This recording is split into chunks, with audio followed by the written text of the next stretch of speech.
started this Russian special military operation, the United States and Europe says, "Oh, we're going to show you, man. We're going to sanction everything. We're going to take all your money. We're going to take the yachts of your rich people. We're going to confiscate their football. We're going to take everything. It's ours."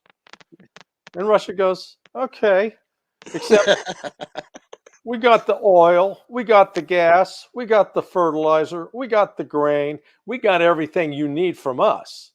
I mean, they should turn around and say, "You fools, don't you remember over the last 8 years, you've been having to hitch a ride with us to the space station because you couldn't build your own damn rockets?" Russia, we had to buy rocket engines from Russia because we couldn't make them anymore in the United States. Oh, but we're going to tell Russia what to do because they're just a tiny economy and they're just a bunch of little drunken pipsqueaks. And we're going to, we'll wipe the bottom of our shoes with them. Well, all of a sudden, they cut off they sanctioned Russian oil and gas, and Russia said, "Okay." They turned it off to Europe. All of a sudden, Europe's going, "What? Well, we ain't gas." You know, it's like, "Hey, what's Putin think he's doing?" Wait, guys, you did this.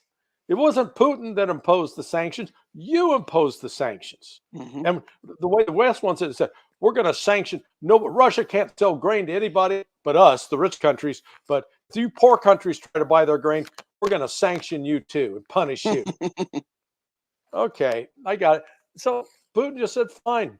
He recognized we're no longer going to deal with the West. He's joined up with China, with India, and Brazil. Between China, India, and Brazil and Russia, they've got over almost 3 billion people, over 50% of the world's population, roughly, in just those 3-4 countries. And Russia really doesn't count, doesn't it? It has about 180 million people, 200. But China and India, we're talking 1.4 billion each, 1.5 billion. So they're each right there at 3. And they're setting up an alternative financial system. So, okay, we don't have to buy with dollars anymore. We're going to buy with rubles because we're backed by gold. So they're taking the golden rule to a new level. We're going to play with our gold. You kept telling us that you had the only ball in town and we're going to play by your rules. Now, we're bringing our own ball. We're going to set our own rules. We'll play our own game. In fact, you can't play with us anymore. That's the approach Russia's taken. And America, the United States, better wake up to it because we think we can go out and push our way around. It's sort of like, I'm sure you've seen some guys like this. Maybe back in the day, they were tough. They could do something. They could defend themselves. But I mean, it's actually sort of, I don't know if you're familiar with a football player named Night Train Lane. So Night Train Lane, man, he was a defensive back. He was a bad man back in the day when he was playing in the 1950s. Okay, 1960s. So I got to play with him in a celebrity golf tournament.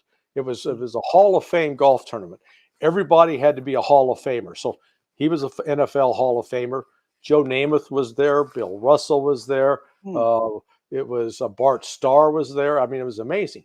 Well, I get Night Train Lane. Well, God love him, man. He was like almost 70 years old. He weighed about 300 pounds, had to ride around in a golf cart because he could barely walk. Now, he's not going to, it's one thing back when he was 22 years old, said, "I'm going to the bar and I'm going to clean this up." But, Night Train now, man, when he was in that condition, he could barely clean himself up. So that's sort of what the United States has become. We've become, fat and out of shape, and we don't realize, face it, we couldn't beat the Taliban, right? We waste 20 years of billions of dollars, and we don't beat the Taliban. We have to abandon ship. We're running out of there like a bunch of rats escaping the Titanic. So, I mean, and how'd that work out in Iraq? We left there too. We didn't. The reality is Americans need to wake up. We haven't won a war since World War II. That's 80 years. Coming up on 80 years. Wow. So stop pretending that, you're the baddest man on the block when the reality is you've been getting your ass regularly kicked over the last few years. Okay?